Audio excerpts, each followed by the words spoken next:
This is still not working. All right. We're still going to work on it. Oh, hey, there we go. Got my message? Oh. Look out. How we going? Hey, man. Been a while. Yeah. All right. Let's do this down here. There we go. It wants to work. Oh, look, I'm in the thing now. Cool. Yeah, there you go.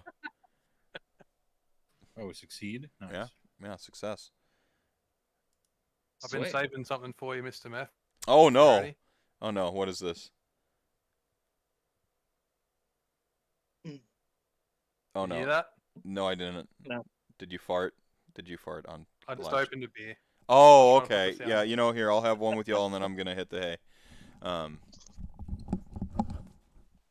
Just Fireball, I think, is $10, and especially the 10 cents, because that puts the total at $67.15 and 69 cents. Great donation and good comment. TY for the dono. Really tied to room together with that one. I'm drinking a 2-horse, boys, because that is Mr. McGrath. He's world famous for his 2-horse.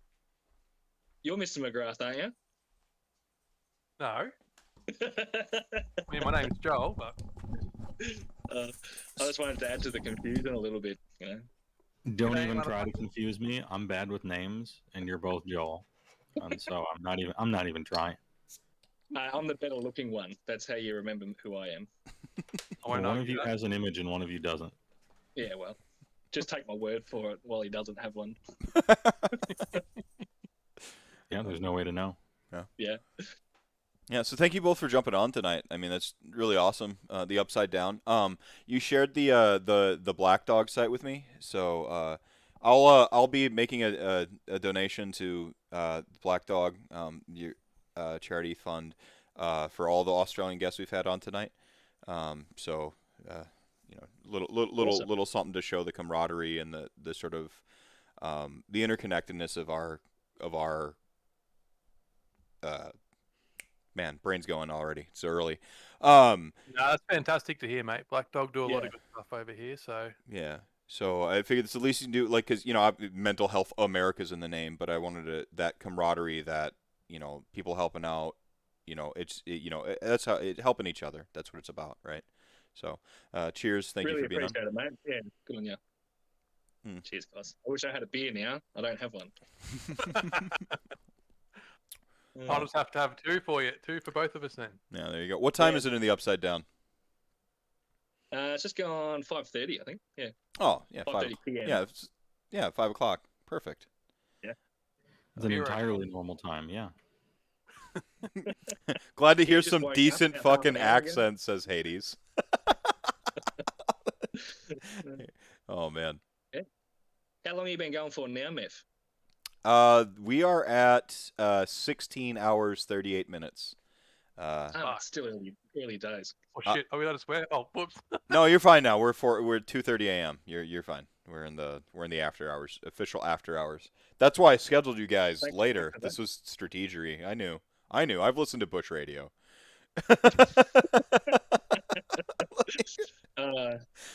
Yeah, it's part of the language over here, mate. Yeah, no, it's just part. Like, it's just, you know, it's just different. You get an education if you listen to Bush Radio, that's for sure. That's what it is. Yeah. No, I like that Vanilla Sauce is asking me to flip the camera upside down, so it's like factually correct. Can I horizontally flip it? No, I can't.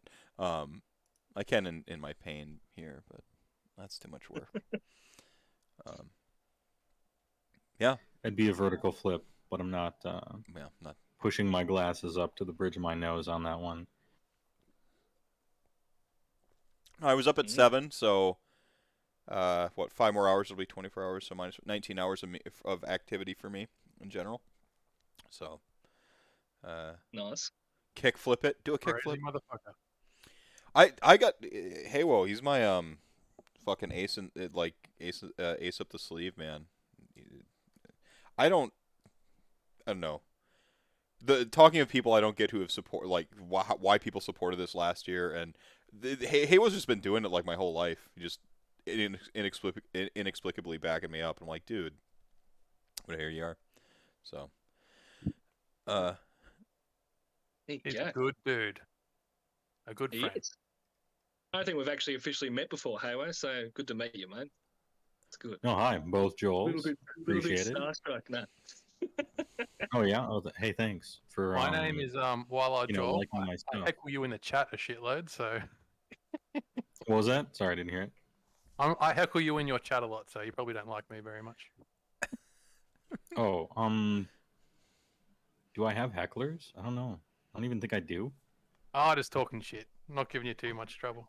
Oh, The standard amount of internet. I mean, a standard amount of that is just par for the course. I mean, you're doing a live show with a live studio audience, right? So there's just going to be some When Oh, you're gen- talking to gentle Australians- trolling going on, right? when you're talking to Australians, need to just default everything sarcasm, and then you're good to go. You just sort of, yeah, good on you. Yeah. How do you do sportsmanship trophies then? Is Oh, it yeah, the one what's who's like the, the most sarcastic wins? What is it? There's a what's the Australian? I can Sledging. do this. Hold on, I have a reference. Yeah, it's fair dinkum, right? Oh, fuck. That's correct. Yeah. Yeah. I The did Fair it. Dinkum Trophy. Mhm, yeah. At Measured Gaming, we're more known for our more exotic awards, such as the Choke on Your Own Filth Award.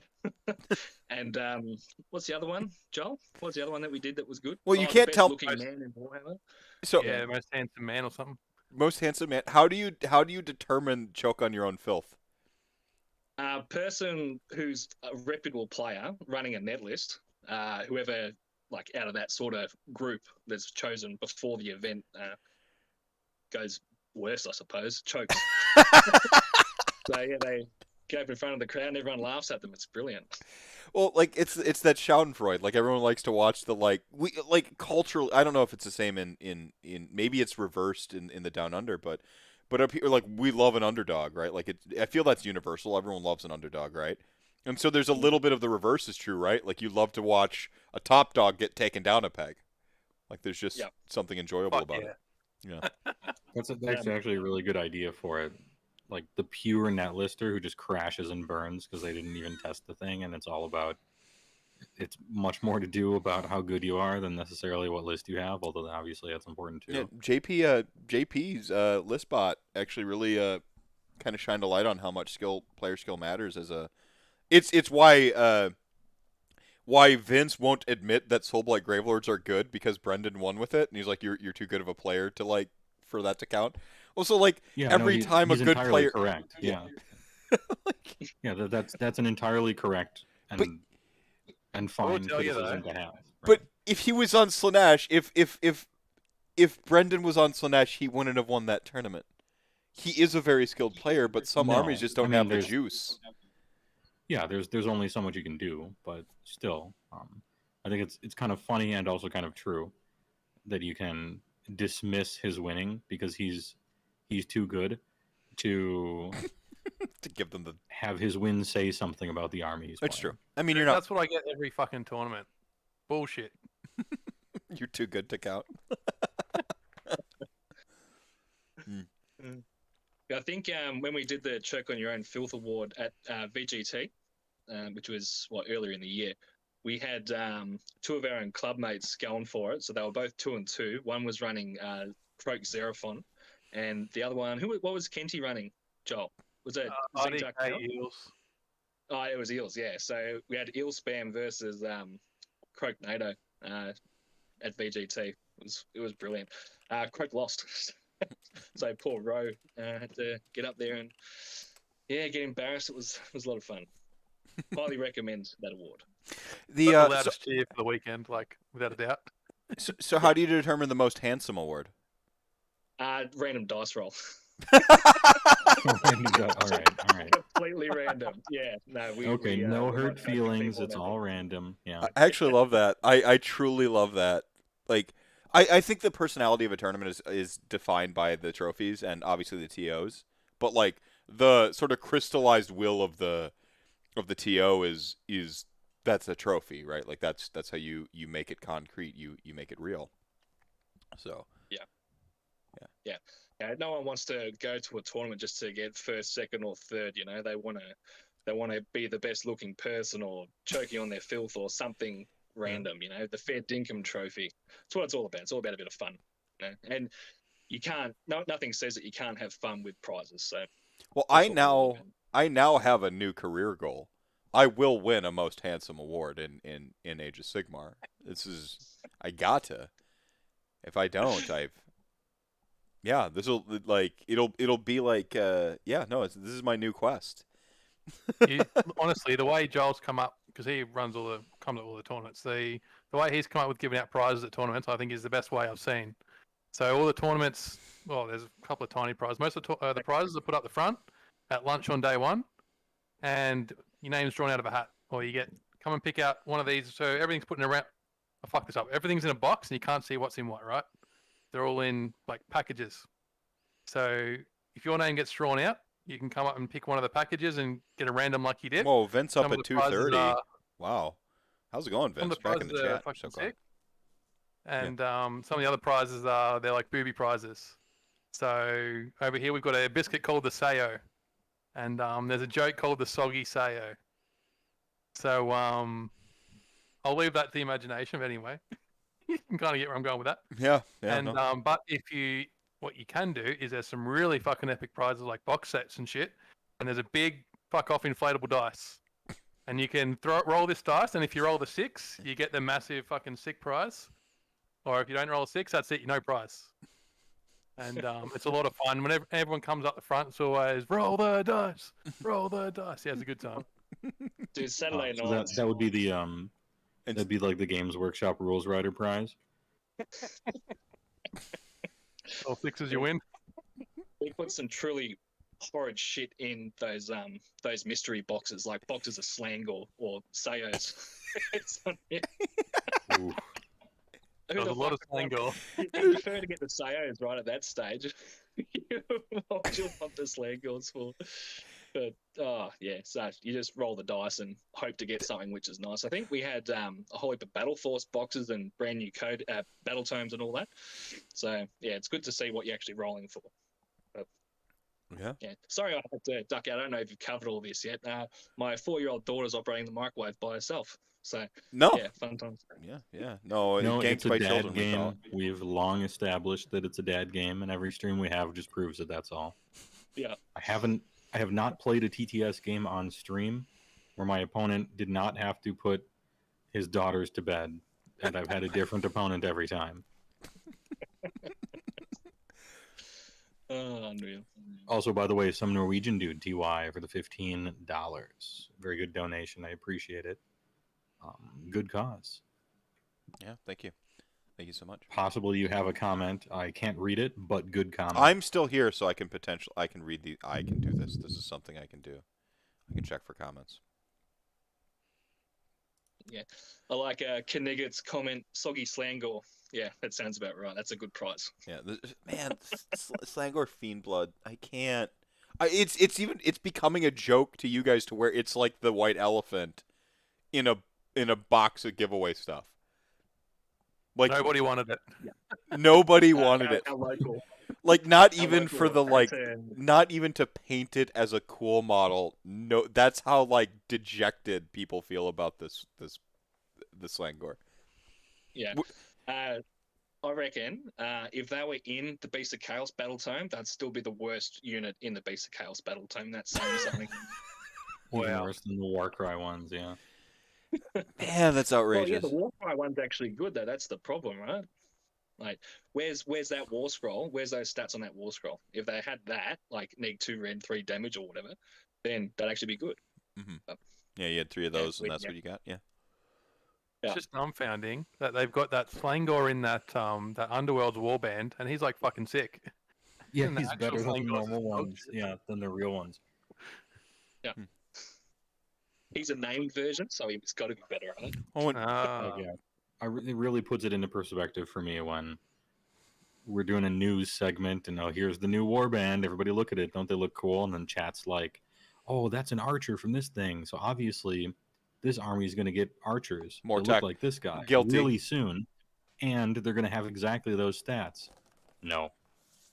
They're not getting it. No, They I get don't. nothing. And even if they do, it's going to have worse stats than that. Yeah, thing. it'll have worse stats, and I'm not holding my breath for Mortec archers and Mortec chariots and a bone dragon, but I'm going to keep saying it until it becomes real because it totally worked out for me getting bone daddies in the first place and a new vampire army. So I might actually be like James Workshop. I could be like, it could be a Tyler Durden situation, like when I get into like a fever dream and of like insomnia, like I suddenly just like quick call in orders to like my company that I don't know I own because only my alter ego is in control of it. So Well, no, careful. If your powers, if people get wind of your powers, the Chorfs players will come after you, and those guys are desperate. there was a release that happened, and like it happened, and it was like right after like the jokes started to roll in that like I might actually be James Workshop with like the various things I said that I wanted about. Fuck, dude, I went back and I watched the first rant because I was putting together like the 100 episode thing for RantCast, so I was grabbing like screenshots of all the things to make the thumbnail. And I was listening to the first one with you and me on there, where that first one where I'm like, Joe, like I gotta make a podcast. Like I just have to talk about these. And I said, man, I want this and I want this and this would be sweet. And like 80% of it was true. Like just off of like weird teaser stuff and like a couple videos. And I'm like, wouldn't it be sweet if they're like going around and they're like collecting bones and like, and you know, that's what the tithe is, and they like build them and just all the shit I said. I'm like, wow, okay, that was accidental. And then it's getting to the point where it's become a pattern. And Soulblight had happened with again too, but I was wrong a little bit more about Soulblight than I was OBR. I thought we were getting a little. That must have been back when the GW people were still watching my show. That must have been it. We're still watching me. Yeah. Yeah, right after right off the Stormcast. Yeah. Yeah. Right after that brief period where I parodied Stormcast podcast and they shit canned it because it sucked, and then they brought it back and it was good. I mean, guilty, Koenig. like, guilty. Let's give this other guy the stuff that he wants. How about? Yeah.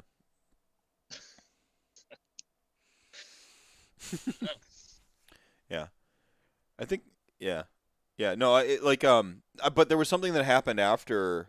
Like right around after like SBG, the next thing I said like, and then like someone like added me and they're like, oh shit, you did it again. And I'm like, oh, I can use. I'm like, oh no, I'm getting too powerful. It might have been dragons or something. You know, Vince was talking about how he never thought it was going to happen. I'm like, nah, I don't know. It's weird. So I got to use this power. Is this kind of an extension of the? You know, does this mean a new battle tome's on the way? Yeah, that I kind of. had? Yeah, you had the new battle tome power for a little bit. Yeah. Yeah, I stopped using it because the battle tomes started getting real shitty, and I didn't want to like feel like I was responsible for it. So I just stopped. That's the problem with like with crazy like conspiracy mindo magic is eventually everything like it's more of a broken clock thing, right? And then eventually it's just so bad you start. Well, I'm like, well, does this mean a new battle tome's on the way? And then we got Sylvaneth 2, we got Slanesh 2, and I'm like, I'm just gonna chill on this power. It's not done. What do you think's the next one? Stormcast and bigger Wa, or is that... sorry. Let me rephrase the first Chaos one that they've. Nurgle will win the race. Oh, the first Chaos one. I think Nurgle. Yeah. Okay, Corn could. It's the oldest one. It's the oldest one. It was the one that was made in first edition. They said it was made with second edition in mind. They're liars. They're liars. Yeah. It eventually got good once they patched it 3 times and then made a White Dwarf, and then Broken Realms. They weren't wrong. They had it made with 2.0 in mind of rehashing it and selling you more shit. Right. That's the GW way. Yeah. You've got to think big picture, not just one purchase. They weren't talking about second edition in mind. They were thinking about 2.0 as in the 2 extra books you're going to buy to make it good. Yeah, the White Dwarf and the Broken Realms. That's right. Yeah.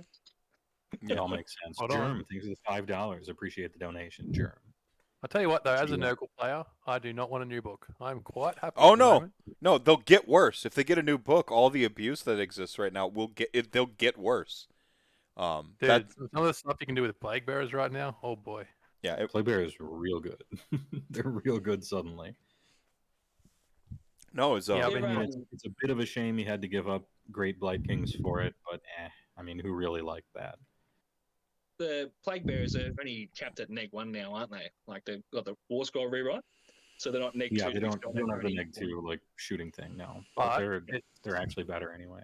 you keep the Mm. neg 1 to hit in melee until 10 models now. Yeah. Because it used to be 20, right? Yep. Yeah. Azure Weekly with a $5 saying new, more powerful type of Stormcast Forge immediately ostracized during the excessive profanity tendency to walk on ceiling. You haven't played Dalton yet, have you, Joel? You'll see what's coming. The only Nurgle player I get to play against is Dalton. He just runs Kansas, so yeah, good times. Yeah, we've been chatting about some lists that he's thinking about running at Aussie Masters in about 3 weeks, so you'll get to see it.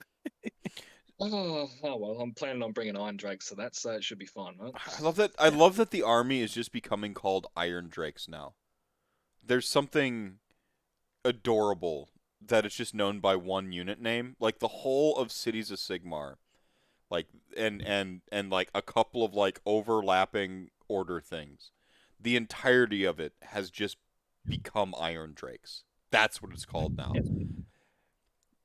Well, within 3.0, you need that fire base, in my opinion, just so you can abuse Unleash Hell. Right. That's all it is. Right. Yeah. If you don't have that unit that can shoot, then that's one less thing that you're doing in the game, which is a benefit. So, yeah, you may as well just take the most broken shit that you can, being Iron Drakes, and using that rule. Yeah, that's a lot of speculation there in chat, gang. Next Chaos book, there's a part of me that really, really, really, really wants like Khorne or BOC to drop before Nurgle. I would like love it if Khorne dropped. I want to see them like release a not Nurgle book first. It would just tickle me. Well, I fuck reckon needs it's them also. beast. I reckon it's beast. I mean, it should Yep. be beasts. Like, should be. You've got Kragnos, like that just felt like they were mocking Beasts of Chaos. I feel like they should maybe like release something that like punches back at like this thing that seemed like a centaur or centaur or whatever. And Wasn't there that rumor floating around of a new Doomball kit with spider fangs, like in a multi box? You haven't heard about that? No, I haven't heard Yeah. that. So new Warherd sort of heavy Bok versus spiders. So new Doomball, new Bulgors. If they make new bursting. Bulgors, I'm like I will burn my like 5,000 points of Beast of Chaos like on camera, and with the money I make off of burning all my old stuff, buy the new stuff. Because obviously, like, I will make money from the YouTube video that I make out of this, right? Like, that's what's gonna happen. Like, it's like most Beasts of Chaos players, we just want to run fucking goats and fucking bulls. It's all we want. And like right now, the cruel irony right now is that Beasts of Chaos are actually like low key good if you're running fucking. If you're running fucking Zangor and Lightened on discs, you're good again. Like, they're low-key good right now, and everyone's like, oh, BOC are shit, and I'm like, no, they're not. Like, you've been lied to. Like, they have, like, they're back to bonkers efficiency on Enlightened. Am I not supposed to tell people about that? Like, their cost efficiency is, like, stupid? No, please keep going. So Joel takes them to Masters instead of fucking Iron Drakes. Yeah, it's funny. Just before you do, I started for the first time running Enlightened in AOS 3, so I never played with them in AOS 2, and it feels like the game's just so much easier when you've got 6 in your army. Yeah, I've unlocked, you rank up, you hit your ding level 60, your highest level, right, in an MMO or whatever, and you just get your stats just go through the roof. Yeah. That's like the feeling that I've gotten with 6 Enlightened. It's unreal. Beast of Chaos can win some games, but it's like it's so hard to do it. And then like you start playing those Enlightened on disc, and you're like, oh, these are good. Oh, I forgot what it was like to have like a good unit that could like go and kill a thing that I wanted to go and kill. Like a couple like 2 6ers, and you're just summon another 3-pack down. Like you start to well, I mean, let's be honest, you're not summoning another 3-pack. You're just summoning more fucking Ungors. But hypothetically, you could summon 3 if you wanted to. Yeah, I had a game. It wasn't on a bat rep just the other day against one of my mates, Tristan Smith. He's on the Australian ETC team, and he's going to absolutely hate me for saying this, but he's never going to listen, so it's fine. He was running the Marathi 15 Shooty Snake sort of net list that was running around, and I won priority for turn 2, and he conceded. And this was against 6 Enlightened and 3 Chimeras. Man, it was funny. Yeah, his Marathi comes in, kills 10 Ungor Raiders. Enlightened get a turn 1 charge over into his Shooty Snakes. He used 3 Dragon Ogres to eat up the Unleash Hell, and it was just game over. Yeah. Beautiful. Yeah. No, like Enlightened are Chimera have a lot of attack profiles, don't they? Was that they got 4? 3 weapon profiles. Yeah, not bad. Yeah, they the Shaman gives them +1 to hit, so you can spend CP on something else. Fucking move. +1 to hit. Fucking move 16. Like. Oh no, it's 19 in bot. Well, right, because the Great Bray Shaman. Yeah, Great Bray Shaman, who just like gets capped in the head after deployment, but it doesn't matter. Doesn't matter. Nothing matters in that army. It's great. No, it's like it's so easy. Like you need to play like to learn how to feel like you're like an old timey general, making the tough decisions and sacrificing your troops' lives to win the battle. Like if you ever want to feel like that, play Beasts of Chaos or old school Undead. You're just throwing bodies like a resource at the problem and like making like if he dies, he dies. Like it doesn't, there's something liberating in not having a troop that you care about when you play it, and then you suddenly like start to unlock like better strategies. It's that's again like the cruel irony of Beasts of Chaos right now is that like Enlightened on discs, if you start running them, the job gets a lot easier. They still have quality battle line.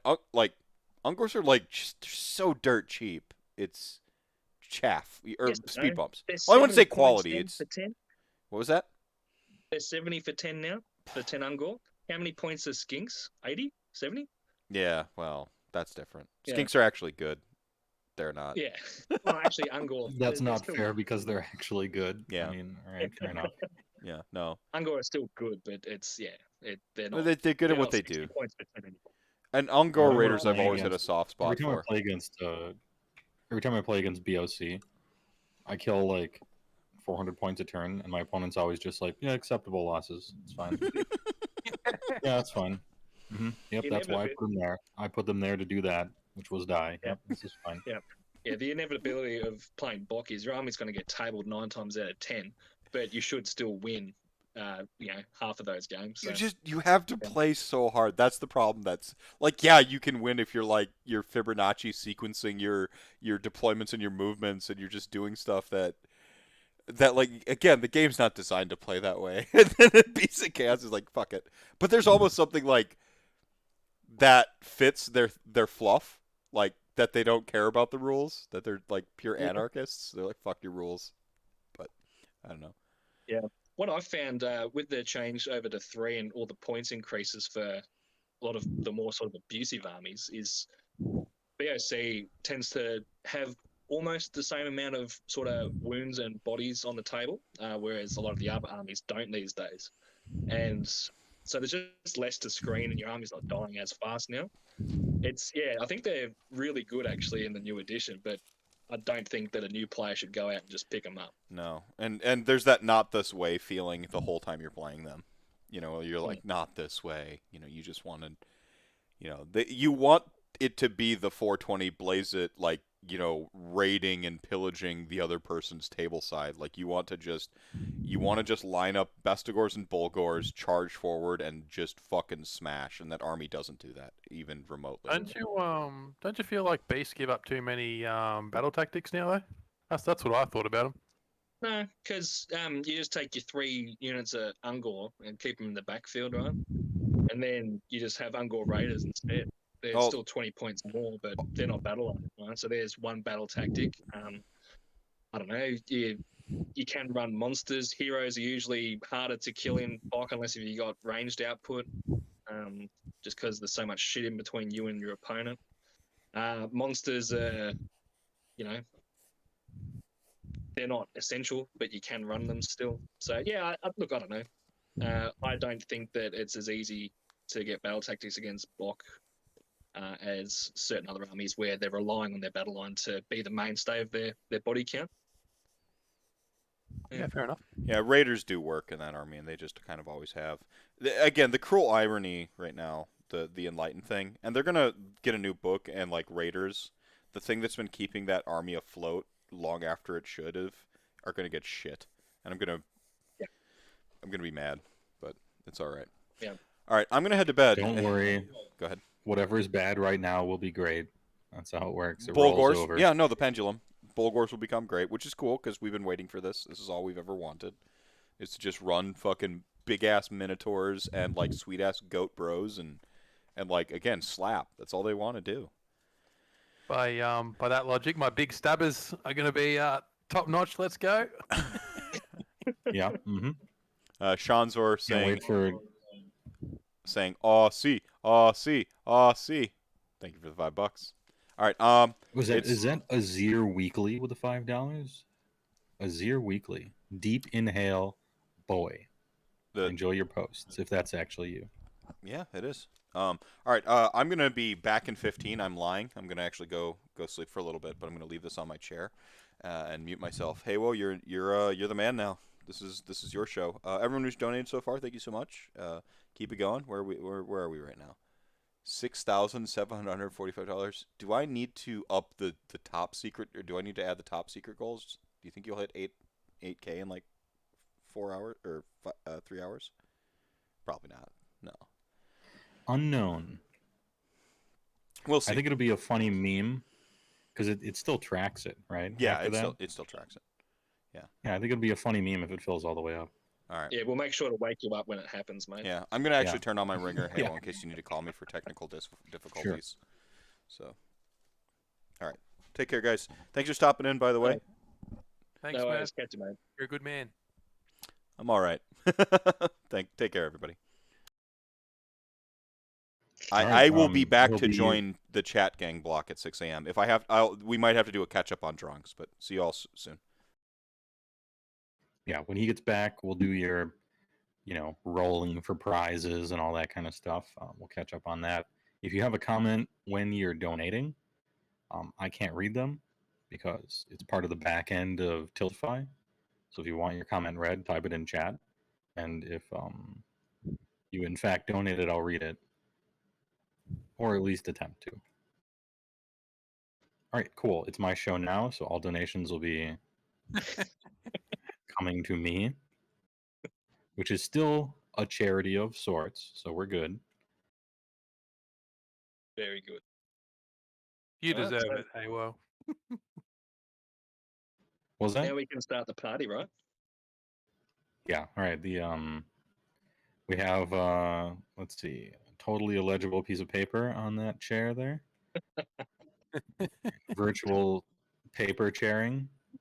Yep. Can't even read a single word. There you go.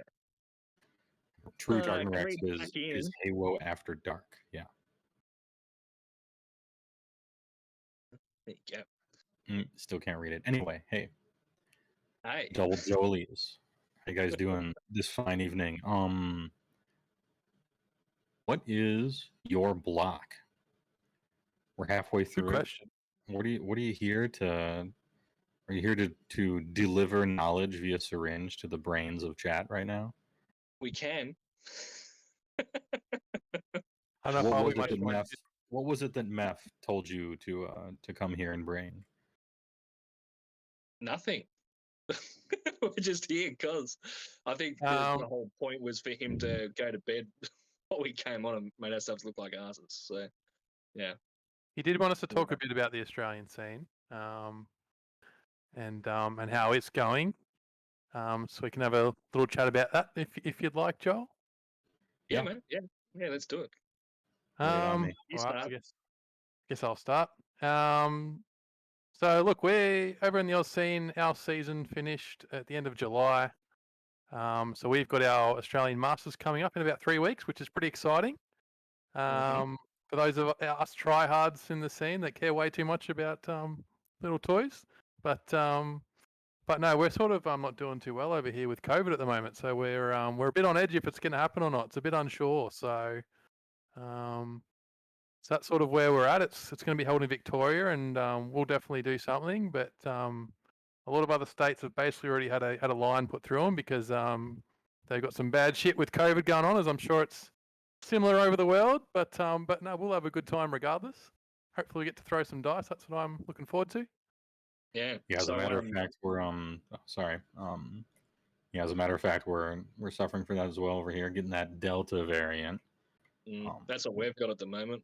Yeah, from the non-mask users, kind of reaping what other people have sowed. But what are you going to do? I think, let's see, the next two tournaments that were going to be kind of U.S. based, NashCon and Brew City Bash or Brawl, one of the two, some alliteration. I think Team Michigan, or at least Rallian, is pulling out of those because of Delta. We're kind of waiting to see what happened. I look like forward it, to the can you hotel telling me that I can't get a refund. That'll be a fun phone call to take. Yeah, but no, look, we're doing surprisingly. Our state's been the one that struggled the most throughout this, but right now we're doing pretty well. So it's looking like we'll get to do something. So that's pretty exciting. Whether it's something serious or a bit of a piss up, I'm just happy to throw some dice. So yeah. Yeah, we've had a plan B in the works ever since we booked the venue. So, for whatever reason, if other states can't travel to us, then we're just going to host like a non-masters event. So, at the moment, the top 16 or top 20 was basically half and half of Queensland and Victoria, and so if Queensland can't come to Victoria, then we're just going to have to do our own thing. But yeah, I'm just happy to roll dice. Really, I was planning on drinking piss regardless. So That's not like you. no. It doesn't matter if I'm playing top table or bottom table. I'm usually half cut, so it's Warhammer and beer just goes hand in hand, doesn't it, Joel? It's I started Warhammer about 2 years ago, and something I've definitely noticed is the trend between Warhammer players and alcoholics is there's definitely a correlation there. Yeah. It's At just least over it's here. a Venn diagram that is just a circle. Yeah. Yep. Yep, it's one circle Venn diagram. Yeah. I mean, I've called it a dad game. It's still just one circle, even with those three concepts. The first opponent movement phase of a Midwestern U.S. tournament is going to the bar and getting both of you a drink and coming back and being like, "Do I have to roll saves yet?" Yep. Yep. Spot on. Yeah, it sounds pretty accurate. Over in Bendigo, especially where I'm from, our events are usually, instead of going to the bar, well, sometimes it's to the bar, but sometimes it's out to the car park as well. Just got some eskies in the back, with some cans. So just top up the pint. It's good. Yeah, I've never been to a tournament that didn't have a bar on the premises because I feel like they would revolt, But I mean, desperate times call for coolers in the car, so. Oh yeah. The thing is, though, we're not desperate. Like, we've got the bar inside. We just choose to split up the drinks, So Why sometimes wait it in works out a line? bit. Yeah. Yeah. But yeah. Really looking forward to end of August. I think it's going to be really good. I am tossing up which list to take, but yeah, we'll just see what happens. I think. Is there some secret showmanship kind of audibling? I don't know if that's a term you guys use over there, but where you suddenly change at the last minute. Like, is this a secret thing, or is this something you can talk about as far as lists for the Masters?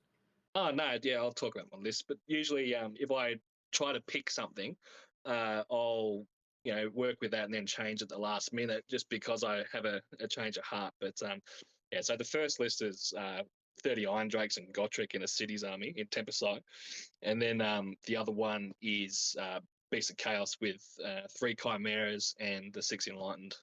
I love the idea of a D6-inch movement on chimeras like before the game starts. Works really well with the Hoik Ungor Raiders. And chimeras aren't the best, but they're pretty cheap. They're only like 220 points or whatever. And yeah, just D6 mortals. People sort of shy away from the idea of that potentially being an alpha strike when there's 3 of them. So yeah, it's one of the two for me. Yeah. What about you, Wait, Joel? D6 mortals, do you mean cockatrice or No, does chimeras. They've also got have a a D6? straight D6 mortal wound attack. So Oh, 14 they got one too. Okay, all right. Yeah. So the cocks, they have a 4-up for D6 mortals, and then the chimeras just flat D6. It does get worse as it takes wounds. I think it goes down to like D3 and then 2 and 1 or something. Like it's pretty garbage. But yeah, they got Ren 3 on some of their profiles. D6 damage in combat. Like they're hard to pretty find. good. Yeah, especially in Bok when you can add like an extra 2 or 3 Ren to their attacks and give them reroll wound rolls still and +1 attack, +1 attack, +1 to hit. They can hit pretty hard, so yeah, that's why they're in the list. It's nothing over the top, but I've really tried to make an effort to write lists for AOS 3. So Yep. yeah, that involves monsters and just trying to get all the battle tactics and be able to do damage and mortal wounds and stuff when I want to. So. How Yeah. many games of third Yeah. have you got in so far? Not many because we've just sort of on the back end of a lockdown. I think I've had Oh yeah. 2, maybe 5 or 6 games, and 2 of those one's been finished after priority roll for turn 2, and then the other one against Tristan was, I think, priority roll for turn 3 where he conceded again. Fucking Tristan. He's 3 shocking to practice again. tends to be about, as far as I've seen it go. I've gotten about 10 or 11 games in 3rd edition at the moment. Interestingly enough, I've played a very similar list to both of the ones you're thinking of. I've played against a BOC list, although it didn't have chimeras. It went for the cock spam instead, to just kind of play a bunch of flying slaughter priests, kind of how I consider them. Yeah. And played against the 30 Iron Drake cities. Happened to be Hallowheart instead of Tempest Eye, but start with Godtrick, add 30 Iron Breakers, and then do something else to taste, pretty much. Yeah. Yep. Let's try it Godtrick Godtrick is a bad man. He's a bad man. No, he's not. I don't think he's as good as what everyone's saying, but obviously he is good, right? He's got check. But I try to qualify that because it's, there's a lot of hype or what would you call it, sensationalism maybe about it. And I always try to qualify like he's not as good as everyone says he is, but he is that good against me. But that's the important distinction. Good way to put it. I'm not trying to play Stonehorns are how not. good he is. Yeah. Stonehorns ain't doing shit to Godric. They're just not. No. When the good thing you do is 4 or 5 damage a hit, that's not going to do it. No. I reckon the most abusive sort of god level model at the moment is Archaon though. Yeah. Dude, Marathi. No, Marathi's shit, man. Like That's because people Tristan's again, using it. she's overrated. So overrated. Just I've never had an issue against Marathi. Yeah, because you're playing Tristan with it. Fair. He normally concedes after turn 1, right? Yes. But Yeah, one of the little or one of the minor easy to not notice things until you play some 3rd edition games that really it hit Marathi really hard for 3rd edition. No heroic healing. That's brutal on a hero monster nowadays. Like, it's true that there's simply a you can't kill her until X time has passed thing on her, and like obviously that's strong, but I think a heroic lot of people healing don't has use changed it the game, correctly. I think. I'm sorry, what is it? I think people are just like, oh, yeah, she only takes 3 wounds a turn. I'm just launch her forward. They don't use her properly. So it's really easy to use her not well or incorrectly, I think. Yeah. But She good player. either dies at the end of turn 2 or she doesn't die at all, right? That's the way that you play against her, in my opinion. Just make sure you do the 3 every turn, in their turn as well, obviously. And by the end of battle round 2, she's dead. Yeah. You can't kill Archaon in 4 player turns, can you? So yeah. I've tried. Yeah, it's really hard to. I mean, he's an army in a can. He just kind of has everything, right? He has every single keyword you could ever want. He's got all the synergy that a normal army would have, except it's just him, and he's absorbing all of it too. Like Yeah. it's here's a god character that costs a lot of points, and you pay a lot, but you get a lot. Guy's really good. Mm. Only issue with him is the delta and how good he is. Really depends on what god faction you're in, and it's a wide margin. It's got to be Zinch, right? That's Like the Zinch only. is obviously the Not best. even close, Horn man. is Horn's pretty good too, although Zinch is surely better. I don't Yeah. rate Corn. I don't rate him in Corn in third. I think he's so I ran him in Corn a couple of times in second, and don't rate him at all in Corn in third. Corn, all the things in Corn that made him good is what got nerfed or they lost going into third. So I'd say so he lost the rerolls off the War Shrine. So there's no way for him to reroll saves in Corn anymore. The priests don't get to cast 2 or 3 prayers. You can't use the War Shrine's prayer more than once.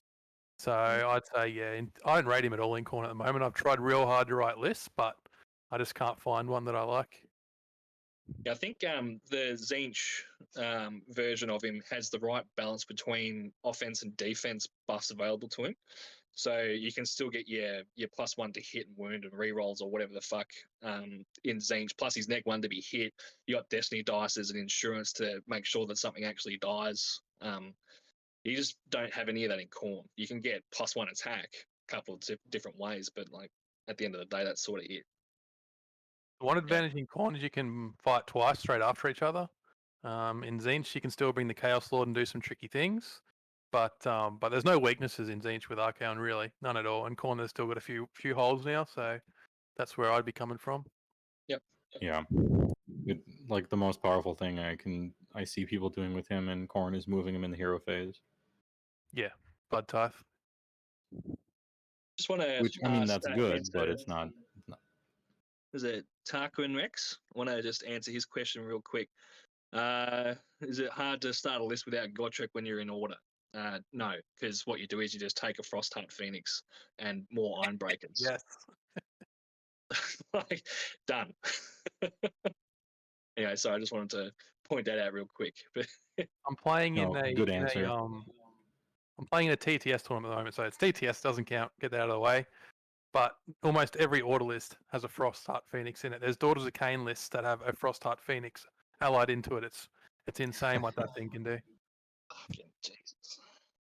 Well, hey, blame Byron for it going down, I guess. Got what he wanted? Yeah, yeah. How many points is it anointed on Frostheart? It's like 310 or 315 or something like that. Somewhere around there. It went down Yeah. for third despite being a hero monster. Yeah. But yeah, so then your Gotrek's 435, so you got like another 100 points to play against if you just swap them out. But like the Frostheart Phoenix is just such a easy choice, I think. Just that, and the neg 1 wound is awesome. I would actually be looking to ally a Frostheart Phoenix into. Actually, it doesn't really stack these days, does it? But Frostheart Phoenix into Fire Slayers into Hermdar, so you got like 2 12-inch neg 1 to wound bubbles. That's Depending not on nice. how you wanted to go about it, but yeah. I just checked the tapes, and they have made their points more granular, so it's 315 actually. Yeah. All right. Oh, that 5 Yeah. points. So balance. that's fair. That Yeah, was fair. 310, but 315 perfectly balanced. Yeah.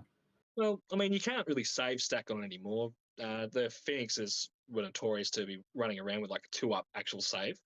Yeah, because but there's they so many don't- wizards around them. Yeah, getting a bunch of bonuses. Like, sure, you can still stack the bonuses, but they're only going to be saving on a. They're a 4-up base, aren't they? So you're only going to be saving 3s now. It's the after save though, man. Hey? It's all about the after save though, or the ward. The ward, I should call it. It's all about that 4-up. Yep.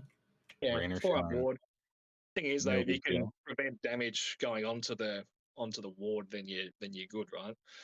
But it's not like Gotrek where he's reducing all damage to 1 and then just rolling 1 3-up to negate the whole thing. Like, yeah. But I like to think of a Frostheart Phoenix as a Gotrek light who just moves like 10 times as fast. So, yeah. Yeah, I agree with that. I'd rather have a Frostheart in my list. I like that. Yeah.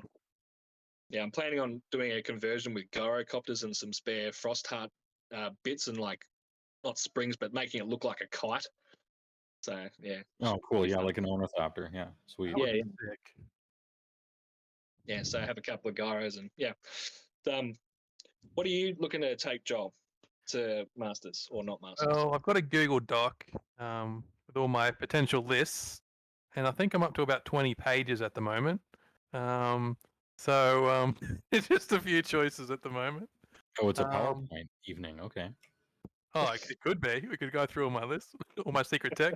But no, I bought one of the Beast Snugger boxes. I know this is 40k talk, but I bought it because I want to convert most of that box into Iron Jaws.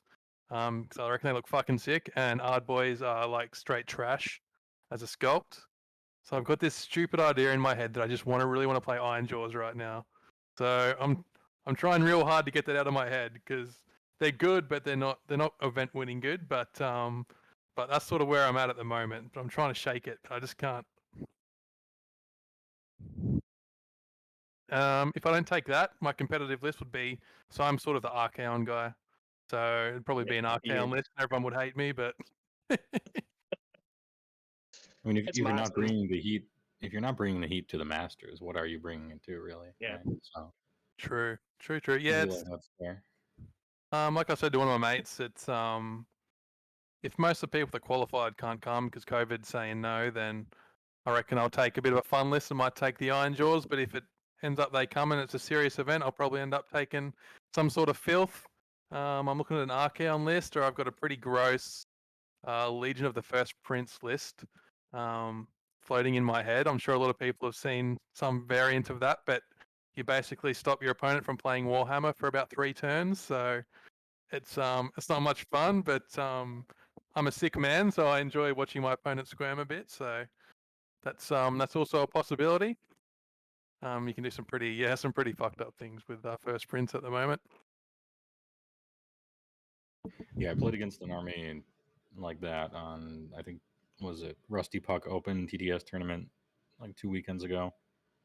Sort of Mhm. like a, Be'lakor, a bunch of pink horrors, Corn Demon Prince with a giant circle of half charging, that kind of business. Kairos maybe. Yeah, so you put in Be'lakor, turn their good stuff off for a turn or two. The Corn Demon Prince turns off their charging, gives off the 5-up ward save to all the pinks that are surrounding him, stops the charges, put the 5-up ward artifact on the Corn Demon Prince.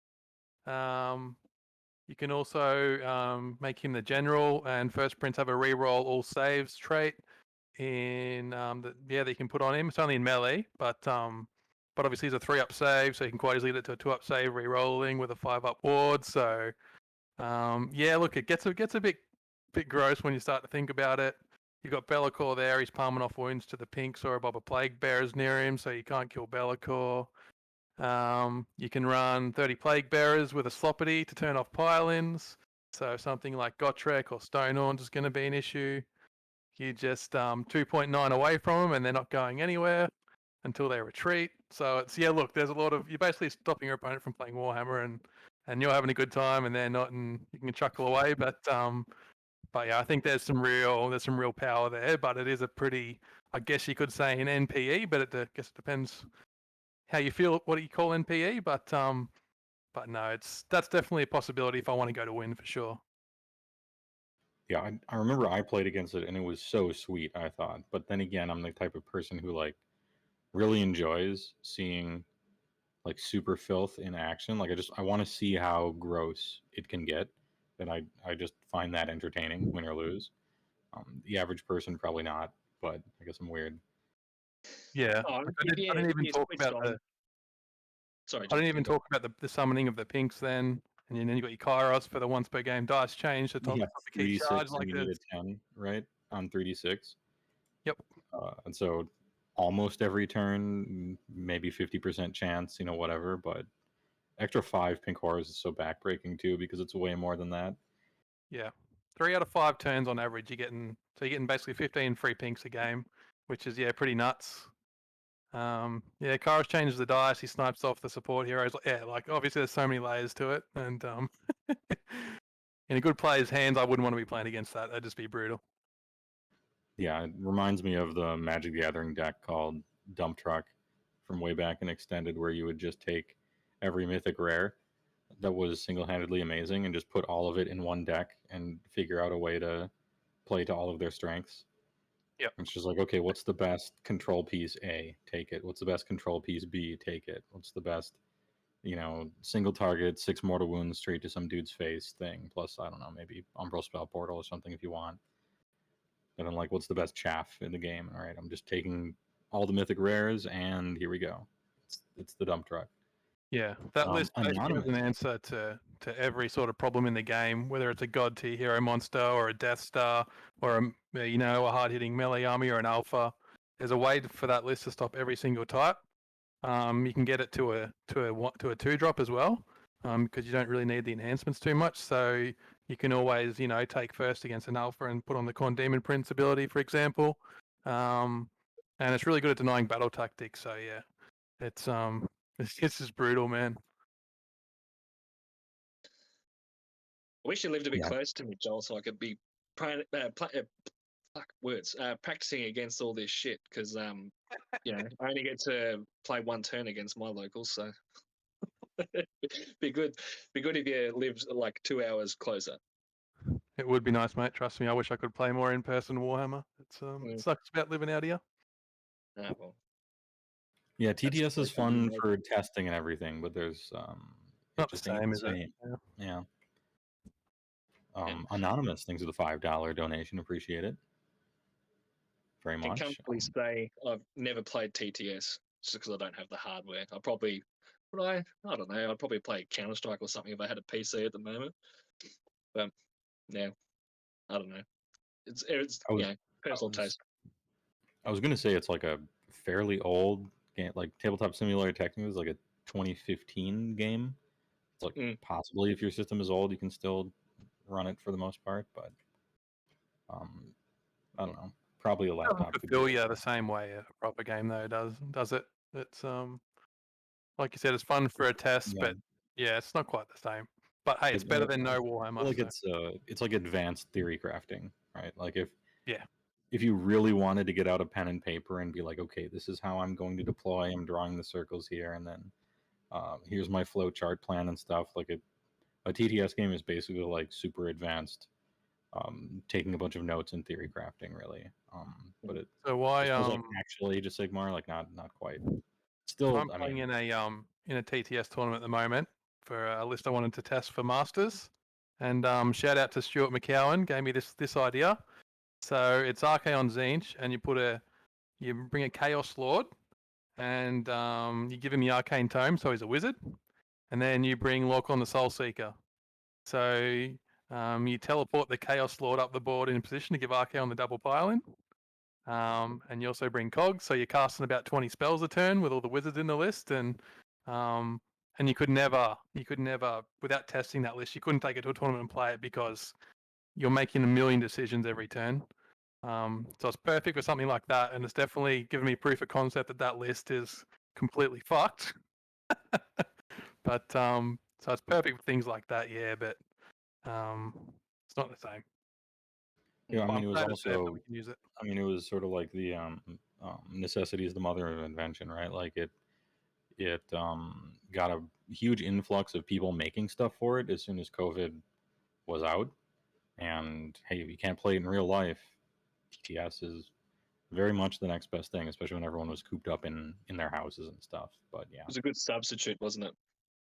yeah, Or isn't it? I should say, because it's still code. Glader Lull has a question that I think we just talked about, but I don't want to assume. What is the filthiest list at the moment? Here we go. I'll let Joel start first. Which one? I'll go first. Definitely Zinch Archaon. I don't know what the actual list would be, but it's that Archaon Kairos in probably Duplicitous. Is that the one where you can't retreat from him? Yeah. Host Yeah, speed. I think then just make the list up however you see fit. Pink Horrors and a Chaos Lord or Source Lord or something. Yeah. For me, I still think it's too early to tell. Because there still hasn't been many tournaments around the world, and I haven't played enough games myself. So obviously there's a few front runners, clear front runners, but I'm not in the. I don't think I'm ready to say this is the best list just yet, personally. Yeah, I feel like that kind of goes without saying. That's basically our disclaimer before answering anyway. Oh, you couldn't let me just escape with the easy answer, could you? No, have a punt, you bitch. Come on. Now we got seatbelts in here. Look, I'm more leaning towards order myself. I still think the doc list is the Doc Gotrek list, or just a doc list is still one of the best lists. I know Joel's going to shake his head, but in a really good player's hands. Yeah. Got a phrase I it though. I still think that's one of the top 2 or 3 lists. The other list I'd say is a Tzeentch list, but a non-Archaon list.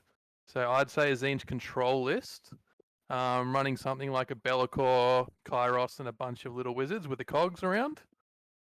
I'd say something like that is still probably the best Tzeentch list, and something like that can do, just summon when you can summon 10 pinks a turn from because you're casting 20 to 25 spells. Like, it's pretty good. Can I change my answer? I want to say sure. beat the Go ahead. chaos. Yeah, just all goats and enlightened is the best list. There we go. Hot take. Trying to Yeah, keep your PC okay. boys happy. Yeah, 2 gods, 1 army. Good deck list. Yeah, good name. 2 gods, 1 cub. Yeah, look, if you had to ask me what the best war scroll in the game right now, I'd probably say Economantic Cogs. It's disgusting. It went down too. That's funny. It is so fucked, man. Joel, wait till you play against a couple of those really gross Tzeentch lists with cogs in it, and you'll agree. Like, it is, it's just downright awful to play against and really broken. Not really. I just go to the bar, right? Or to the car park.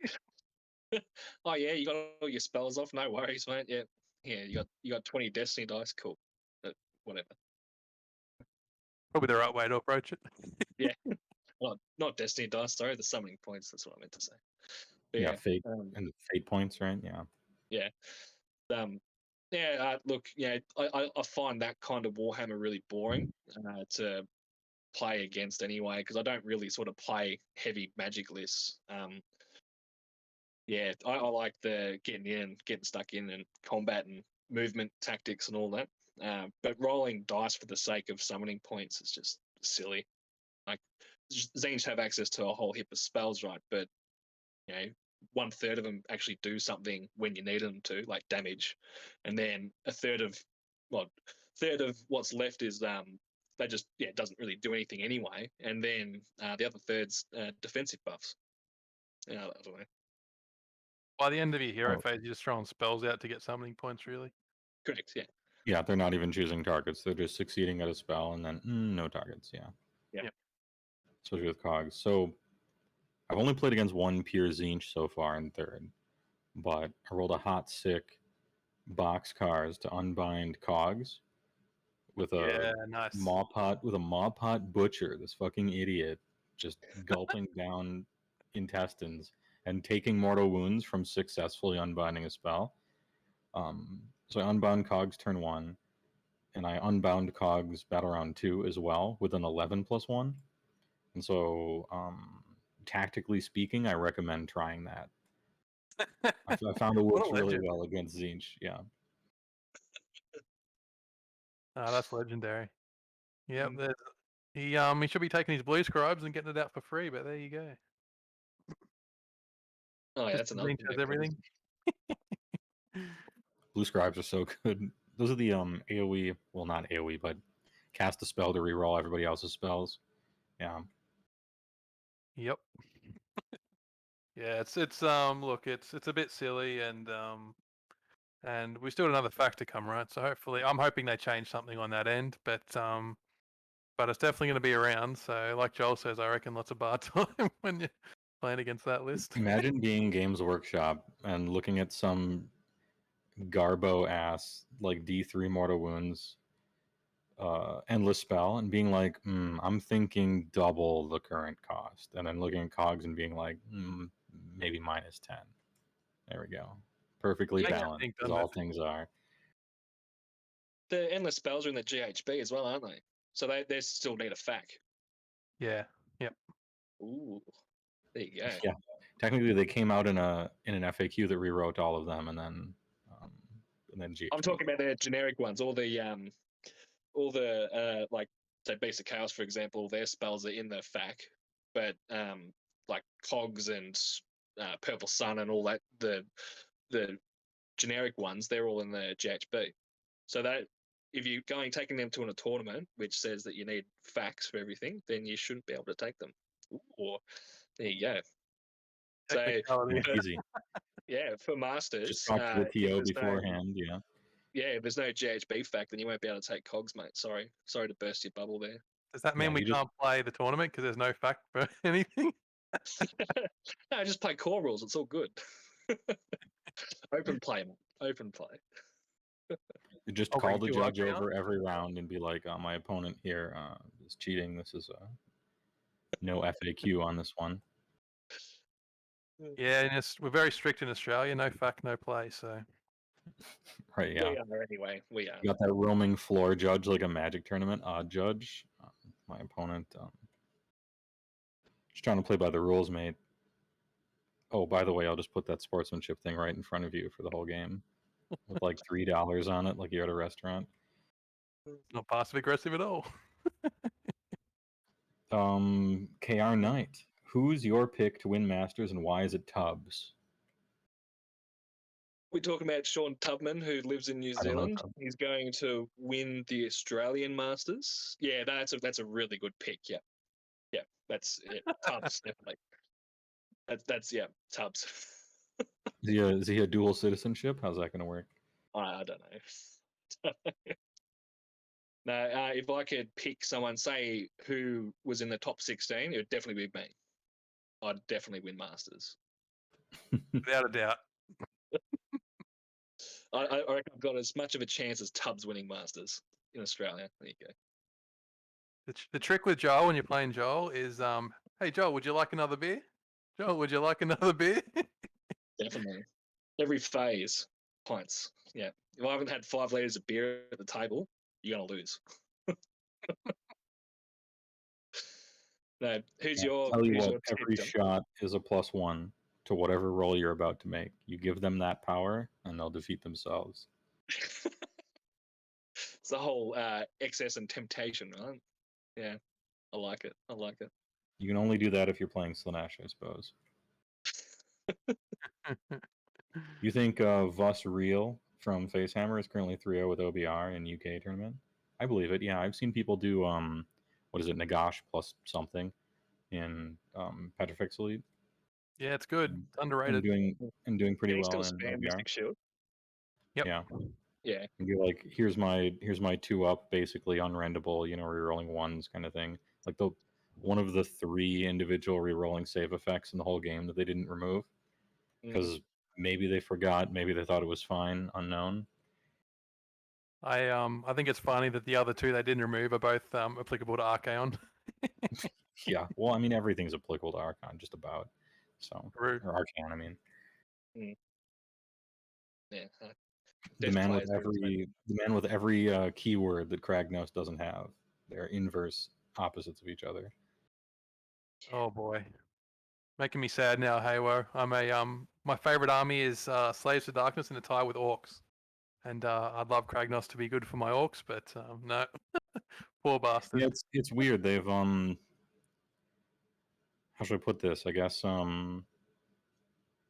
they've given Destruction the option of playing something they already have, except like worse. I'm not saying Kragnos is and he's bad. 200 Like, points cheaper. I mean, sure, you resolve a charge against just about anything and you'll kill it, but lots of stuff does that.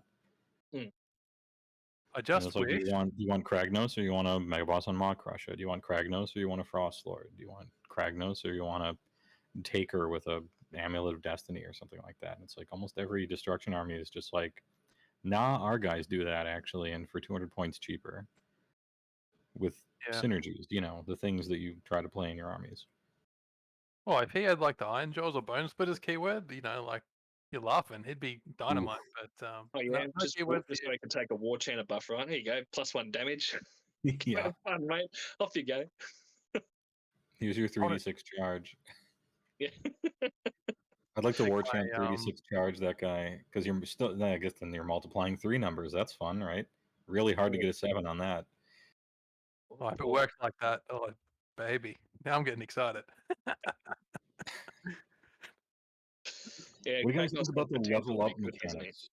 Oh wait, what'd you say? Yeah. Kragnos has the potential to be a good unit. It's just needs that war chant buff. It's, That's all he's missing. It's the same as Rogue Idol. All he needs is that one keyword, and then we're talking. As soon as he got that Iron Jaws keyword, we were away. Yeah. Need Yeah. that one keyword.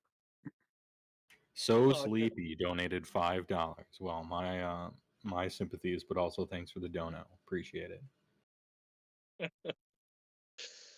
What about you, Heywoah? Who's your tip to win the Masters? We still on that kinda? That'll do.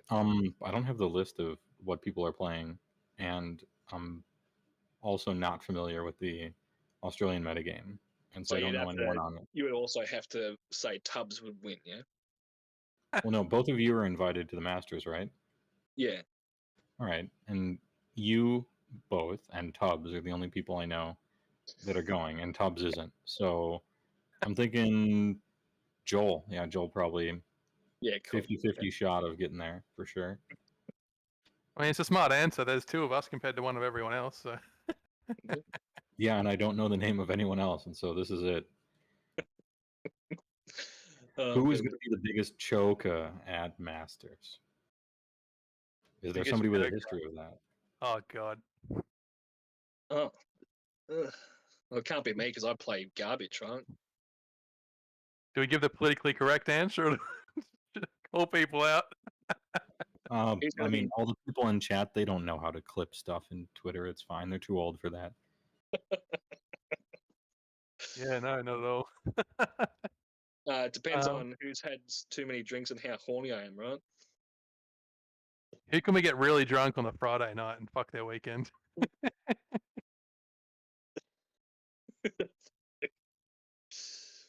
Uh, Them, now, he can't choke with squigs because they're squigs, so he's already going 0-5. So if he goes 1-4, then yeah, good on him. yeah, he choked in list building. It's already happened. Yeah. Yeah.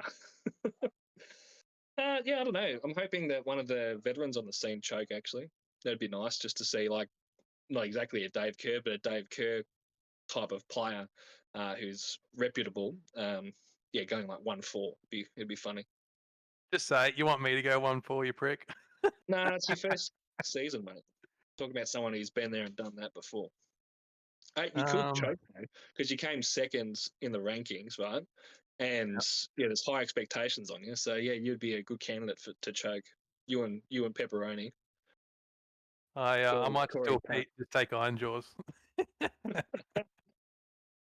So are the AOS Masters kind of like the Pro Tour in Magic, where you qualify, you get there, and you get smashed your first time, just no matter what, because you're not used to it yet, you don't know what to expect. And it's just like kind of a rite of passage to get smashed the first time, or no? Yeah, it's just the grand final, right? It's just you're playing against the same level players that are from different parts of the country. I've been the last 2 times. I think I went 3-2 both times, which is sort of on par to where I normally sit anyway. Yeah, I don't know. You'd fucking hate to go 0-5 at Masters. I'll tell you that much. I don't know. I think getting invited, that's the real victory. Anything after I that, agree. blah blah blah. I yeah. agree. It's I think we're pretty lucky, Joel and I, because we're in the club we're in. Probably take probably some of the better players in Australia, and a lot of players in the club take the game quite seriously. Not saying that's a bad thing. I'm just saying a lot of the time throughout the year we get some really hard games of Warhammer in. So when you go to Masters, we've already been doing that for the whole year, sort of thing, right? So we've sort of seen it all, where some people might, have a soft meta, or people that are just there more for fun and they don't get that really hard practice in. So think that'll make a difference. Yeah. The Sounds about downside right. at the moment is we just can't get any practice games in because of COVID. So, and we are playing Yeah. AOS 3 as well. So, having less than 10 games under my belt, going in there not feeling overly confident, if I'm I've had honest. 3 games, mate, so I'm thinking I got no chance. Yeah, It does take a little getting used to. The game is, I mean, it's pretty similar, right? But like the sub game things that you're doing, it's a lot different. Like Battle tactics have just battle turned the tactics game is so completely on its head. important. Yeah, it's Yeah. so different. Yeah. They're Like, veritably just about better or more important than objectives. Yeah. They nerfed how many you get from objectives, and Yeah. generally you're kind of fighting for that. You know, oh, I control more than you now, and you control more than me now, and it's just that 1 point kind of flipping back and forth. But you deny someone a battle tactic, it's like crushing on that battle round. Mm. Yeah. It's like playing Bok in 2 was good because you could just flood the board and score high early and then just sort of die and still win on points. You can't do that in this edition. It's it's required me to really change my play style with that army. And the list style too. So there's not nearly as many bodies as what there used to be. But I think it's good overall.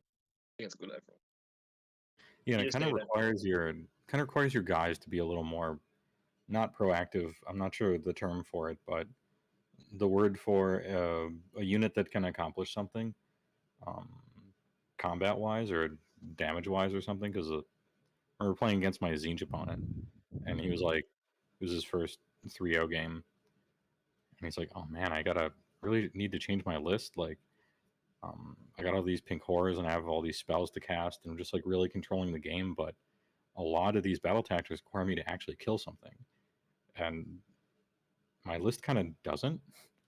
Like, I got this one unit, but if you kill that one unit, kind of all I can do is snipe a hero every turn, and so I kind of have to go back to the drawing board and like put more stuff in the army that can zoom somewhere and actually kill stuff to get more battle tactics." That's where I feel like a lot of people, they're not thinking of the inverse as well. Where I think a lot of people are designing lists to accomplish their battle tactics, but not enough people are looking at denying their opponent's battle tactics, Yeah. playing a more control list. And I think it's going to be really interesting as the next 6 months play out to see which of those two styles of lists come out ahead. Is it the list that's super, offensive and can get out there and really pound some meat and accomplish those battle tactics? Because you're right, a lot of them do require you to kill something. Or is it going to be the inverse, where sort of that first Prince Zinch style list we were talking about before, where it's more designed around you're not going to get all your battle tactics yourself, but you're going to deny a lot of your opponent's battle tactics as well. So I'm interested to see how that plays out. Yeah. There's also that other take of list building where you just paddle your opponent in 2 turns, right, and they can't score their battle tactics. But yeah. But if you table them, you can't score yours either. So it might hurt you in the. If depends how the tournament scores, that might lose you the tournament in the end because you're killing them too quick. Well, if you kill them, that's another thing, isn't it? Like, how the fuck are we going to score tournaments? I haven't seen one I've liked yet. Yeah. No. Yeah, I'm lost. I'm lost. I don't know where I want to sort of go with that. Because there's the way which I used to do it in the packs was you score like 1,000 points for a major win, and then you add on what you score in the game on top of that. So you score like say 1,040 or whatever, and over the course of 5 games, you've got say 100 whatever points of like what you've scored in game of objectives. So it's like a sort of tiebreaker almost. But I don't know if you can sort of do that with the battle tactics. I don't know. Maybe you could, but then it's just heavily weighting the battle tactics, isn't it? And you what's the other one called? The 5-pointer. 3-pointer your grand strategy. Grand strategy, yeah, that one. Yeah, I don't know. I just think strength schedule, win, loss, draw. That'll do. Fuck it. What does it matter? Yeah, I thought it was going to be a controversial take, but I mean, I come from Magic, and so it's just like, hey, 3 points for a major win, 1 point for a draw, and 0 points for a loss, and that's it. And standings, you don't. Like for a proper Swiss, you have 8 rounds and you got the top 8, and in your average AOS tournament, you have 5 rounds, which is simply not enough for standings any way you slice it. So just this many people went 5-0, this many people went 4-1, this many people went 4-1, and there you go. If you really, really want to give a trophy to first place or something like that, then just look at sports and painting. And after that, strength of schedule, I suppose. It's like the fairest way to do it. Yeah, it doesn't seem to be a right answer at the moment, does there? No, because a lot of the tournaments have these weird, archaic things that just simply must be left over from before I played the game. Like, oh, you killed this many things, and so we're counting up all of our kill points, or I hate kill points. You scored a number of like tertiaries that the TO made up because he didn't think the game was too complicated yet, and so now we have, we're tallying those up. It's feels like desperately trying to make a tiebreaker between a 5-way tie from 7th place all the way down to 14th or whatever, but this feels kind of unnecessary, I think. Yeah. Yes. But that's just me. Because most people, like, you ask how they did at the tournament, they're like, I went 4-1. They don't say, well, I was in an 8-way tie for 16th place. Like, who gives a shit? Like, just tell me your record, It's kind of the only thing that matters. Do you have a trophy? What was your record? It's kind of like it. Oh, what box prize did you win on the charity drawing? I got some Marty Reavers. Sweet. Yeah, I guess you got to draw the line somewhere, right? Like you kind of 10 people come 10th, but yeah, I don't think draw from my own experiences, but say playing, this is my first tournament. This is a TTS tournament, but it's all I've got to go off is they were scoring it that for every point difference in the game was worth, well, every 2 points difference in the game was worth a point out of a 20-0 system. So say for example, if you won 12-10, you would win 12-8 because there's a 4-point difference there. And we just found over the first round, nearly every game was a 20-0 because there was a 20-point difference in the victory points or whatever they're called at the end of the game. So basically every single game was a 20-0. So now they've made it for every 2 points ahead is 1 point difference. So if you win 12-10, you would win 11-9. So if there's 4 points difference, you would win by 2 points. Is that making sense? Probably using wrong numbers to confuse you. I don't like the points differential 20-0. I think it's overcomplicated, in my opinion. Especially from like a TO side, it's just no. Yeah, so similar to what the Honest Wargamer was doing, right? That's basically his system. Yeah. With a few tweaks. I'm not the biggest fan. I like the 20-0 that we were doing in 2.0, where you got you had your 2 secondaries, you get points for getting them and denying your opponents, major win, rada. But I think the points differential with the way that the game works now, it's just I don't know. I guess it's to give you definitive difference, right? Because everyone's going to end on a different point. There's not going to be 5 people on 100 points. It's going to be 100 and then 96 and 93, for example, right? But no, I like your idea. I still think strength of schedule isn't perfect because it's, if you get drawn up against someone at round 1, is just there to have a good time and drink piss, or if you're there someone who's also trying to win, it can really skew where you finish in the end of the weekend. But is there a better way? Like it might be the way to go. My ideal way is do a knockout. Just bear with me for a second, right? So no one wants to just go and play one game and then disappear, right? Or get knocked out of the tournament. But I think if you do knockout brackets, so then what this does is it means that your strength of schedule is not going to be impacted. Well, if you lose, say, on your last game, table 1, you're not going to go down to 4th or 5th. You're going to be 2nd or 3rd or 4th. I don't know. But so person who you can't submarine because you're going to be stuck in that last bracket if you lose your first game. It's like knockout right up to the top. What if I could give you a more eloquent way of doing that? Yeah, go for it. So another idea I've seen is you're ranked based on when you lose your first game. So if you lose your first game and you still go 4-1, you'll be ranked lower than someone that wins 4 games and loses their last game, for example. Yeah. It depends where in the event you lost your first game. I quite like that idea too. Yeah. That might actually simulate strength of schedule in a way. It does, Now that yeah. I'm thinking about it, yeah. And Yeah. isn't the 20-0 system like the opposite of strength of schedule? Like it rewards you for crushing easy people, Yeah. like Yep. in a way, which seems weird.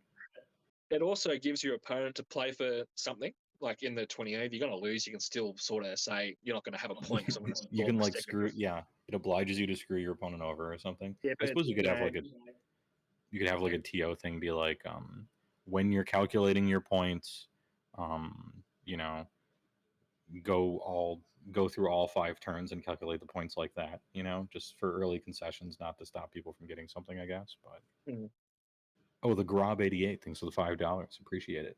Thanks for the donation. You've been added to the thing, and when Meph comes back at 6 a.m., he'll The let you guys know what's going on.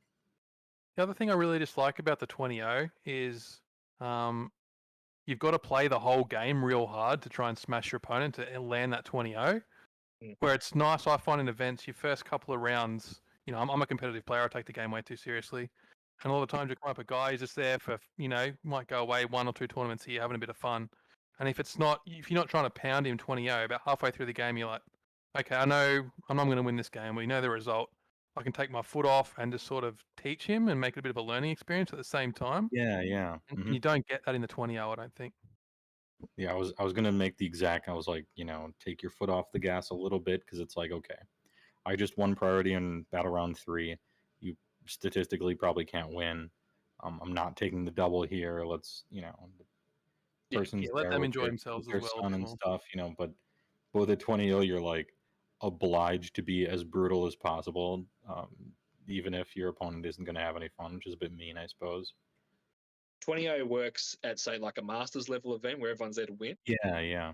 Yeah, but not in just you know, 60 to 100, 200 player tournament. There's no the actual answer to this question is there's no right way to go about it. It's just you have an idea and you sort of run with it and hope that it works and no one's going to really complain about it, right? Yeah, and this anybody entering your tournament is going to read the pack and they're going to know what to expect. And so, no, they're not going to read the pack. That's the point of having one, right? Yeah, even if your system is really dumb, like everyone has read it, so they know, like they're prepared. No one's going to read the pack. Everyone's going to complain at the end. Just standard event. It's true. Nobody's going to read the pack. They never do. Yeah. Andrew Frankenstein, 100 burgers. Huge donation. Thanks a lot. I think with a $100 donation, you're added into some special thing. The VIP, your name's on the list. He's a legend. He actually judged me round 1 at CanCon, or the last CanCon. We were playing the 20-0 system. I think it was Iron Jaws versus Big Wah, and I had to push his shit in because it was 20-0. But yeah, that was one of those games where I think I won an early priority roll. It was a destruction off. So I just got over the top of him quite early on, but I couldn't let him score points. But he was actually trying to fuck me over by getting his secondaries. So yeah, it was good fun. He's a great dude. I appreciate that. Big donor and a big player. Nice. He stomped me, he says. I'll have my revenge. All right, he's waiting. He's sharpening the knife. Not bad. He normally faces a filth, so he's trying. Yeah. That is kind of how destruction mirrors go, don't they? You have a lot of opportunities to lose big time in a destruction mirror. It's you're walking on eggshells. One wrong move and you're done. You overextend yourself just that little bit. You just open up, say, one of your more crushers or whatever to get gangbanged by Stonehorns or something. Yeah. Hey, look, destruction is really difficult to play. It requires a really high IQ. True fact. Especially Big Wah. You know, it's the thinking man's army. Oh man. Yeah, I'm sorry, I'm being sarcastic, Heywoah. You're punished for failure harder than all these infinite parachutes, cheating at the game, silver bullet bandolier, you know, privileged armies. You got like one trick, and if you use it wrong, you lose. So yeah, I agree, Galaxy Brain. This man understands. Pretty hard to win games of AOS when you're hitting and winning on 2s, right? Yeah. Big brain plays there. Yeah. Hey, you still got to roll them. All those ones. Yeah, this is why we play the game instead of just compare lists and shake hands. That's true. Yeah.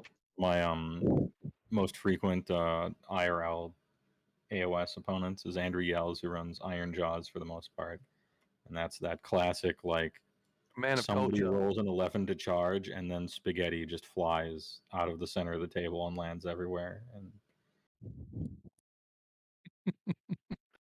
Oh, it's there's something deeply satisfying about playing Iron Jaws, that's for sure. it actually is fun. They got a lot of he's like a big chess player. Like we each came to the game of AOS from being really competitive with some other game, me with Magic and him with chess. And so he took to Iron Jaws and he's like, I'm playing the the dumbest, smartest version of chess ever with Iron Jaws, and not like Big Wob, but like Iron Jaws. And like setting up all these, okay, I'm gonna choose this to smashing and bashing, and I have to stay this far away so that it doesn't force me to charge with this move, and instead I can just move and all this other stuff. That's a great way to describe it. Yeah. Iron Jaws. I like that. Yeah, you're playing the dumbest, smartest chess, and then rolling dice instead of just like auto moving and having your things work. And it's always good because your opponent always has a good time. Because while you're playing, you just act like a dumb Iron Jaws player that's just charging everything. And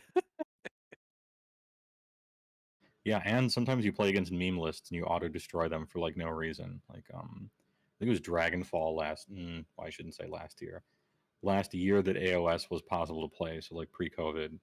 But it was him on Iron Jaws against somebody memeing with like a trillion hunting hounds or whatever from like Mixed Order back in the day, where it was like a unit of like 2 hounds of some sort, times like 16 units or something like that, and Jesus. then putting them in like a checkerboard pattern to just like block you out of ever moving on a certain side of the table, except for the Maw Crusher. If you kill the unit, you can charge again ability, and it became Firecracker God. pinball, the living your best life. He made That like would be 9 charge rolls in in one turn. Jeez.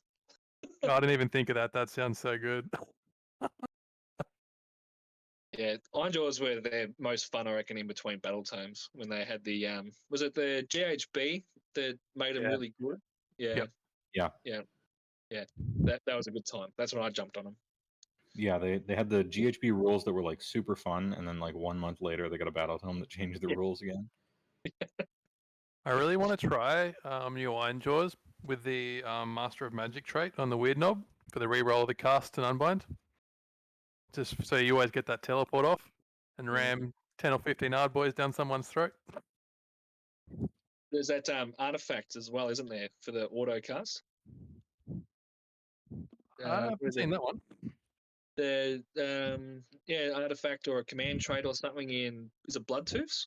Oh yeah. The issue with that one is the command trait requires you to have Baleful Realm Gates on the table, so you basically don't have a command trait. Still? Yeah. Really?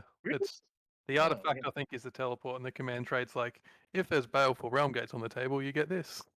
Remember they used to get one for free. It was like Yeah, a you terrain should. piece for This destruction. one used to get one, but I guess not anymore. Yeah, not anymore. Oh, well. Someone from chat. He keeps emailing the Balefin one in. Like, just count it as my faction terrain for Iron Jaws. We don't have one. Easy. Just have it count as faction terrain.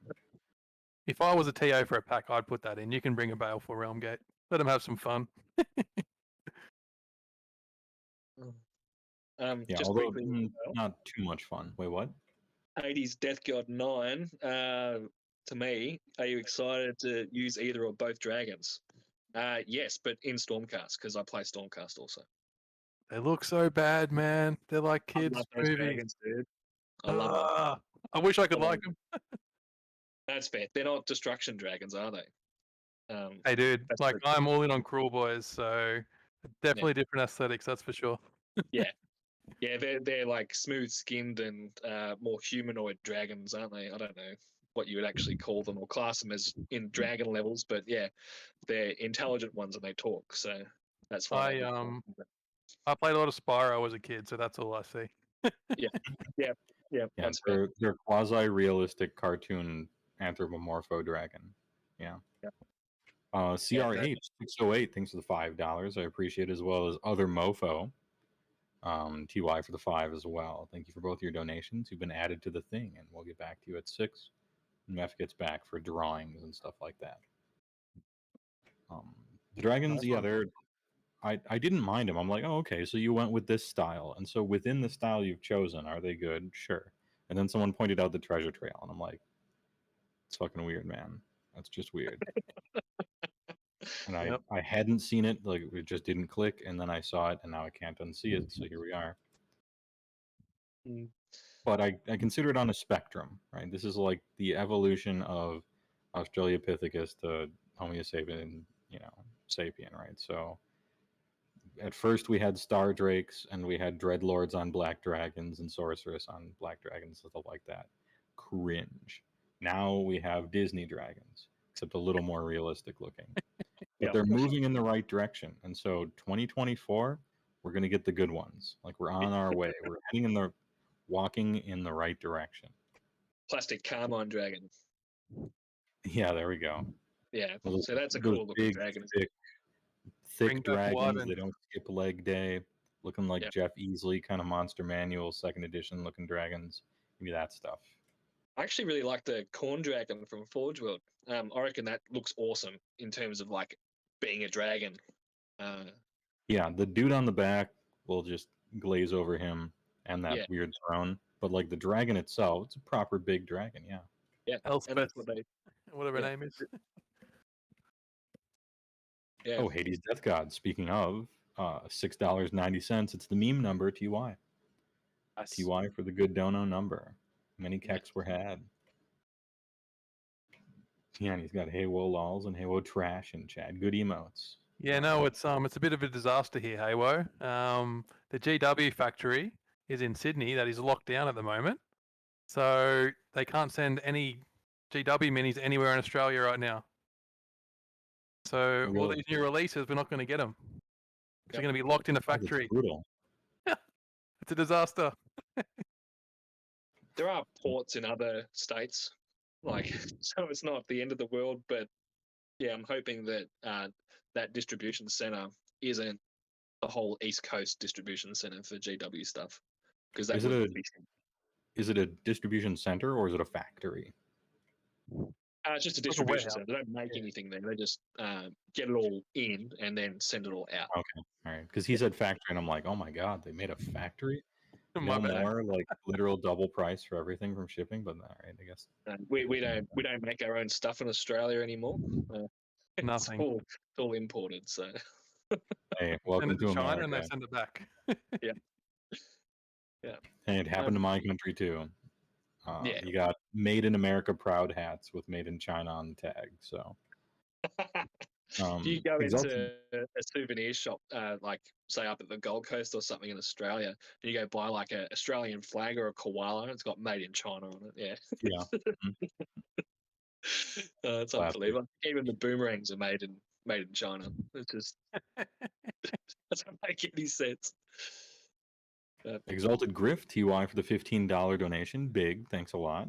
Just Gut for another 5. Remember you from before, as well as Match with another 5 as well. TY for the donations. Your names will be put into hats. Keep them 6 coming, a.m. guys. when Keep Matt them comes back. coming. Who wants that Soul Blight army? That's a fucking. If you win that, what a steal, right? An entire S Blight G Lords army. Huge. It's got Yeah. Chadakar the Based. It's got skeletons, which will look nice. I want a As bits and Belladama. your I other really want a stuff, Belladama. Yeah, Belladama's. What do you think about the Belladama and what's the other one?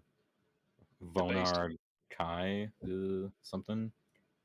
So Belladama is the chick that summons 10 wolves, and when you do a spell and do damage, she summons wolves, sort of like a Kairos' ability.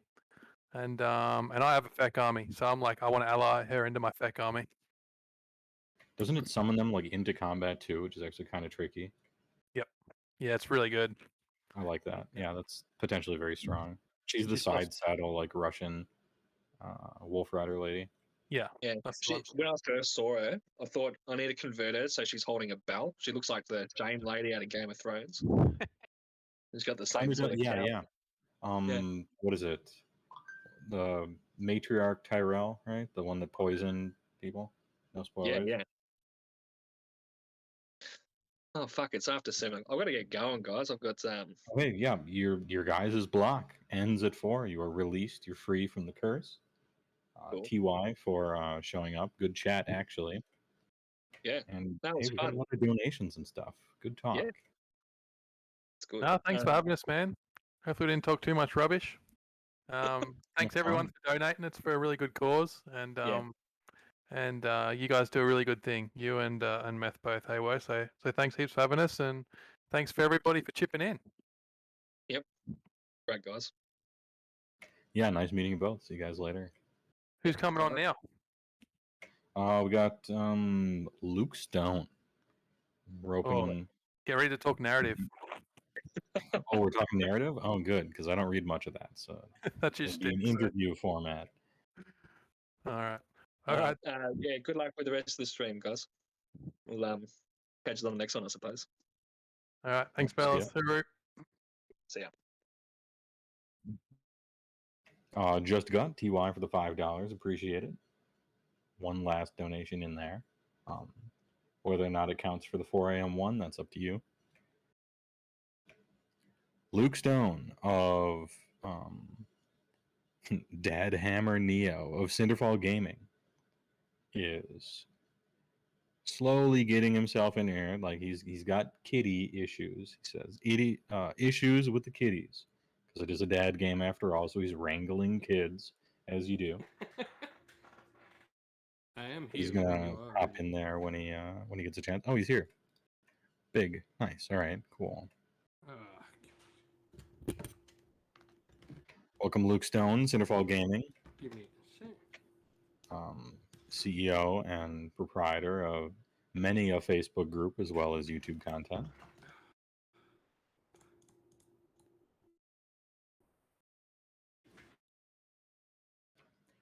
Hades says, "Hey, well, you got to let the chair speak. I'm letting the chair breathe. You know, it's part of broadcasting. You know?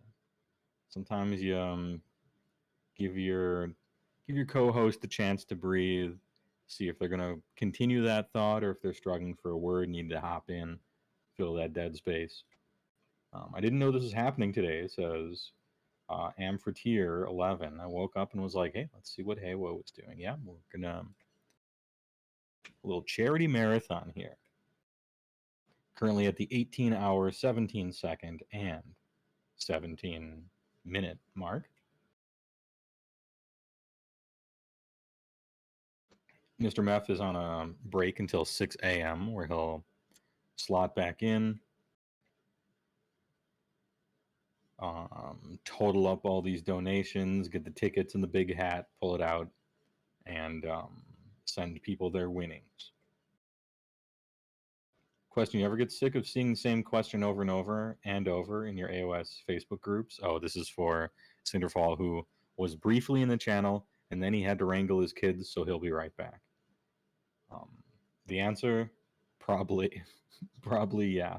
But you know what? That comes with the territory. I get asked the same question in my Twitch streams all the time, but you know, you just answer it earnestly.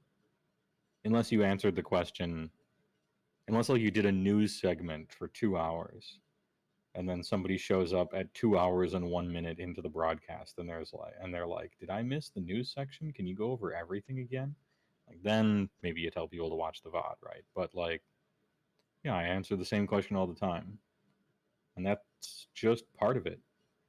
If I was annoyed at answering the same question over and over, I probably shouldn't be streaming 30 hours a week. You know, this is just part of it. Comes with the territory, as they